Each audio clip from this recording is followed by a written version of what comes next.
The mic is hot. Let's break this down. He blinked. That is the only way to say it. The man who built an entire political brand, an entire movement on the phrase America first, on the idea that we were going to strangle the dragon, that we were going to decouple, de-risk, and dominate, just handed the keys to the kingdom over to Beijing.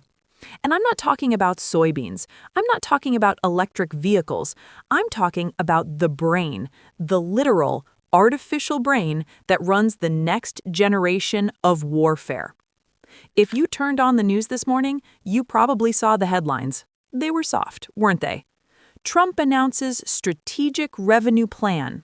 Or maybe Nvidia stock soars on new export rules. It sounds great. It sounds like business as usual. We sell them stuff. We charge them a 25% premium.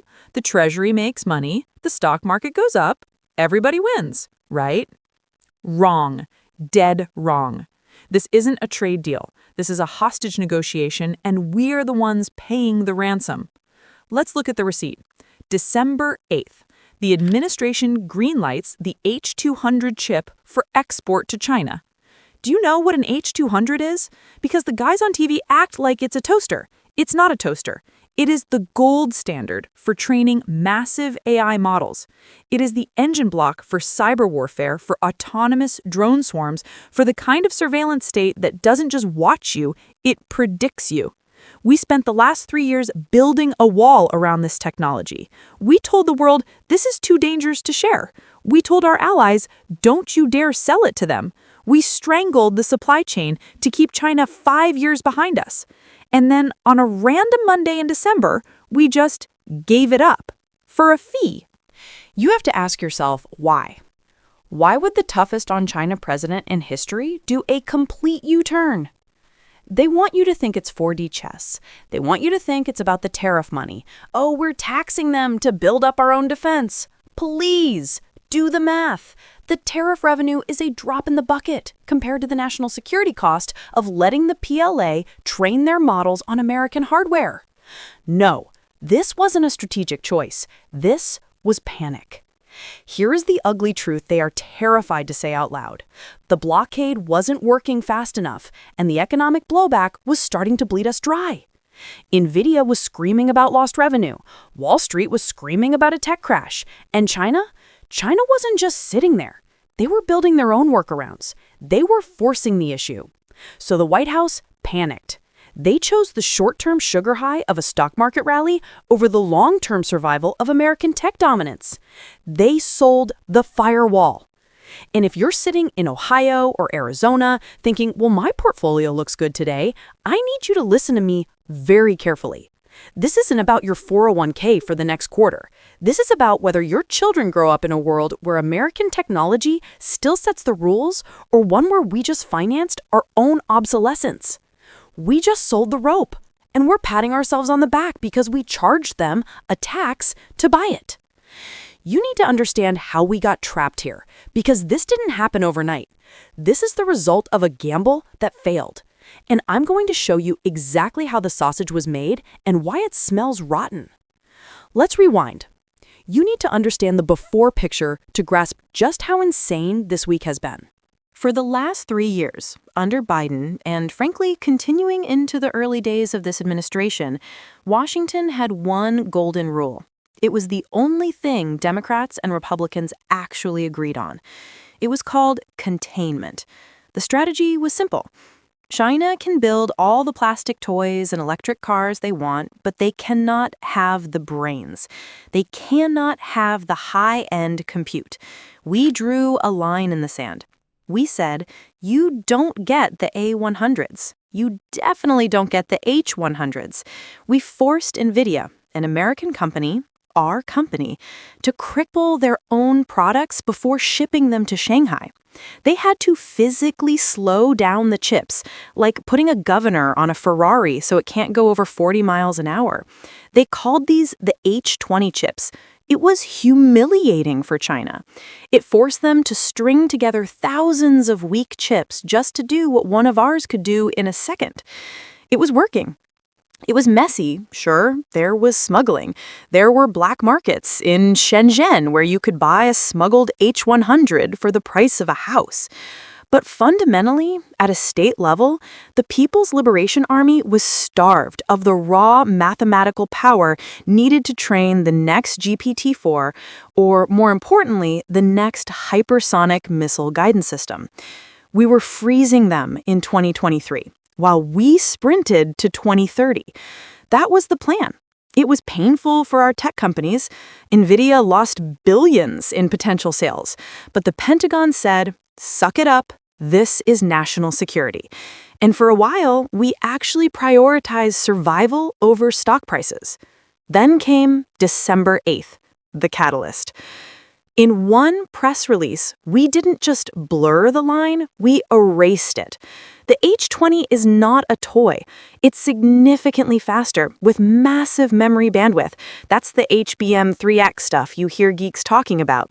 That memory is the bottleneck for AI. If you have it, you win. If you don't, you wait. We just gave them the memory. Now, I know what you're thinking. I can hear the pundits already. But look, the restrictions were failing anyway. China was just buying them through shell companies in Dubai or Singapore. Or they were building their own chips with Huawei. Stop. Let's kill that straw man right now. There's a massive difference, a galaxy of difference, between smuggling a few thousand chips in the back of a truck and legally purchasing 50,000 units with a warranty and software support. You cannot run a national defense strategy on smuggled goods. You need supply chain certainty. You need scale. By legalizing this, we just gave the CCP the one thing the black market couldn't give them: scale. Reliability, speed. And the Huawei excuse, this is the one that really grinds my gears. The administration is saying, well, if we don't sell to them, Huawei will just fill the gap with their Ascend chips, and then American companies lose the market forever. Think about that logic for a second. That is the logic of a drug dealer. If I don't sell it, the guy down the block will. So what? Let them. If Huawei chips are so good, why is China desperate for ours? Why are they celebrating this news? The truth is, the Huawei chips are okay, but they aren't Nvidia. They run hot, they have yield issues, and their software ecosystem is a mess. We were forcing China to use inferior tools. We were forcing them to waste time and money fixing bugs while we moved forward. By selling them the H200, we just saved them 5 years of R&D. We looked at their struggling domestic industry and said, here, don't worry about building your own. Just use ours. It's better. We capitulated. We looked at the quarterly earnings of $1 trillion darling and decided that their chart needing to go up and to the right was more important than keeping the technological edge of the United States military. But here's the cherry on top. This is the part that they are selling you as the win, the tariff.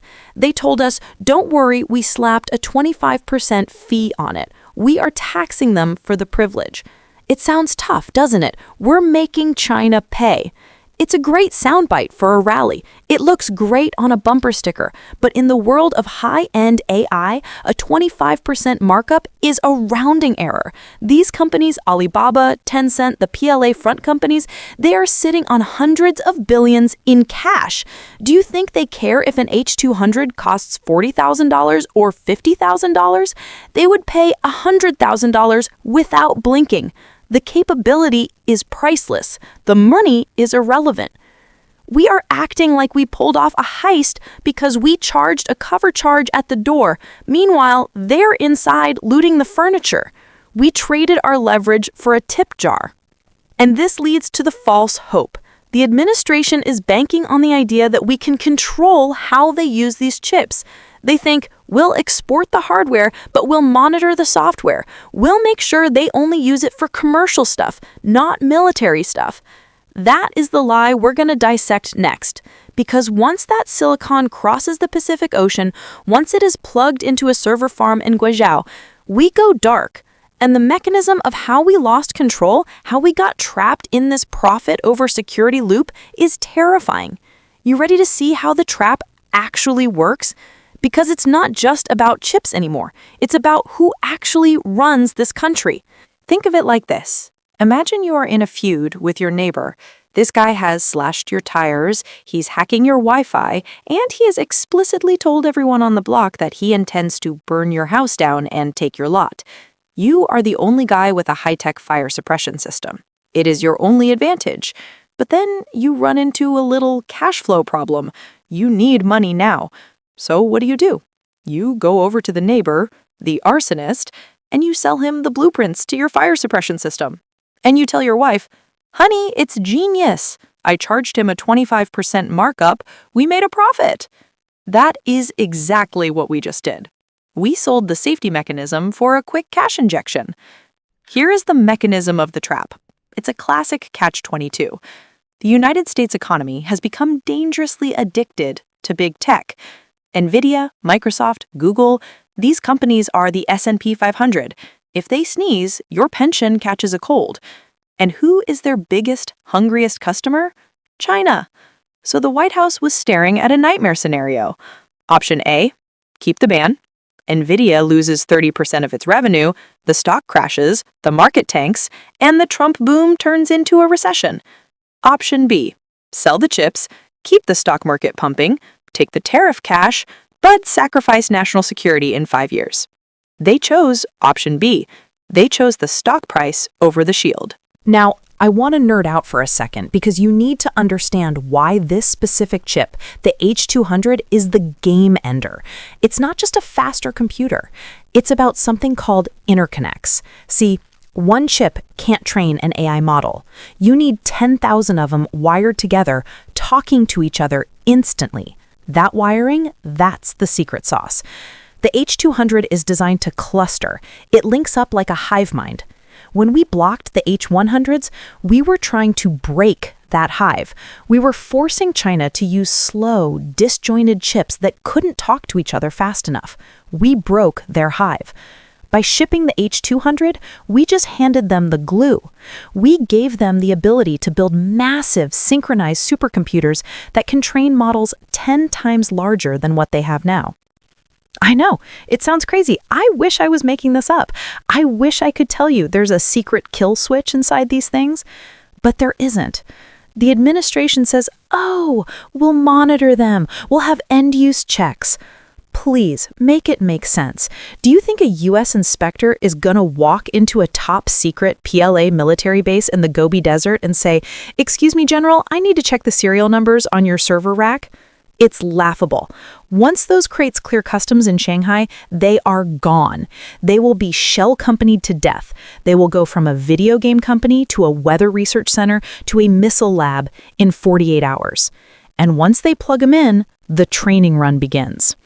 And here's the domino effect. This is the part that keeps the generals up at night.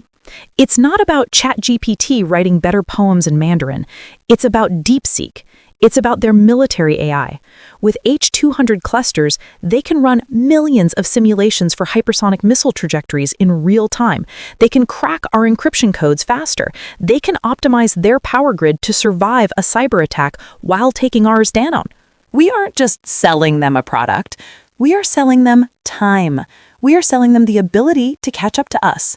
We had a lead, a solid 3-year lead, and we traded it for a quarterly earnings beat and a tariff check. And the worst part? Once they train that model, you can't untrain it. You can't put the genie back in the bottle. Even if we ban the chips again next year, the damage is done. The model exists. The knowledge is unlocked. We just crossed the point of no return, and we did it for a fee. So what happens next? What does the world look like now that the firewall is down? Because if you think this stops at chips, you are not paying attention. Let's talk about where this train is heading, because the tracks have just been switched, and we are now moving toward a destination that looks very different from the brochure. The White House, the pundits, the guys on CNBC, they have a best-case scenario they are desperately trying to sell you. Here's their fairy tale. They say this export deal is a masterstroke of economic statecraft. They say the 25% tariff will bring in billions of dollars, and we will take that money and dump it directly into American R&D. They claim we will use Chinese cash to fund American supremacy. They want you to believe that we are the drug dealer and China is the junkie, and that we can cut them off anytime we want. It sounds nice, doesn't it? It sounds like we are in control. But here's the ugly truth, the scenario that nobody in Washington wants to brief you on because it admits failure. We aren't the drug dealer. We are the supplier who just taught the competition how to cook the product. By 2026, those H200 clusters won't just be sitting in a warehouse. They will be training the red AI. You need to understand that AI isn't just a chatbot anymore. It is infrastructure. It is the electricity of the 21st century, and we just handed over the generator. Here's the vision for 2030. I want you to close your eyes and really picture this, because it is coming. We are looking at a bifurcated world, a split reality. In the West, we will have our safe AI. It will be guardrailed. It will be censored. It will be expensive. It will be regulated to death by Congress. In the East, powered by the very chips we just sold them, China will run raw AI, unfiltered, unrestricted, weaponized. Imagine a world 5 years from now where a Chinese-made AI agent can hack your bank account, not by guessing your password, but by finding a zero-day flaw in the banking software that no human could ever see, but an H200-powered system found in seconds. Imagine a world where the misinformation on your social media feed isn't written by a Russian troll farm in a basement, but generated in real time by an AI that knows exactly what scares you, exactly what makes you angry, and creates a custom video just for you to make you hate your neighbor. That is the capability we just exported. We didn't just sell chips, we sold the amplification of chaos. And let's talk about the economy, because this is where it hits your wallet. For years, the American thesis has been innovate here, manufacture there. We design the iPhone, they screw it together. We design the chip, they put it in the board. But if they have the H200s, they don't just manufacture anymore. They design. By 2030, we could see Chinese pharmaceutical companies using these chips to discover new drugs faster than Pfizer. We could see Chinese materials science firms discovering new battery chemistries faster than Tesla. The innovation gap, the only thing that keeps the US dollar as the world reserve currency, the only thing that keeps your standard of living high, will evaporate. We are selling the shovel to the gravedigger. So what do? I know this is heavy, I know you want to turn this off and go watch cat videos, but you are here because you are smart. You are here because you know that ignoring the fire doesn't put it out. Here is the action plan. I am taking off the analyst hat and talking to you as a friend. First, stop waiting for the government to save you. Stop waiting for a Sputnik moment where Congress suddenly wakes up and fixes it. They won't. They just proved on December 8th that they will choose short-term revenue over long-term security every single time. You are on your own. Second, you need to become sovereign. If the U.S. technology moat is crumbling, you need to build your own moat. Do not rely on a single income stream that can be automated away by the very AI we are exporting. Learn how to use these tools. Don't be the guy complaining about AI. Be the guy who knows how to wield it. If China is going to have this tech, you better understand it too. Third, watch the data, not the headlines. Ignore what the press secretary says. Watch what the Pentagon does. Are they quietly moving supply chains out of Taiwan? The signals are there if you turn down the noise. We are entering a period of history where the rules are being rewritten in real time. The old alliances are dead. The old security guarantees are being sold for tariffs. But here's the good news, most people are walking around asleep. They think the H200 is a vitamin. They think a tariff is a win. They are sleepwalking into the buzzsaw.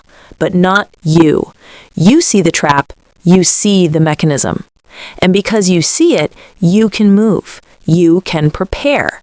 They might have sold out the country's edge for a quick buck, but they didn't sell you. Stay sharp, stay skeptical, and for God's sake, don't blink. I'm out.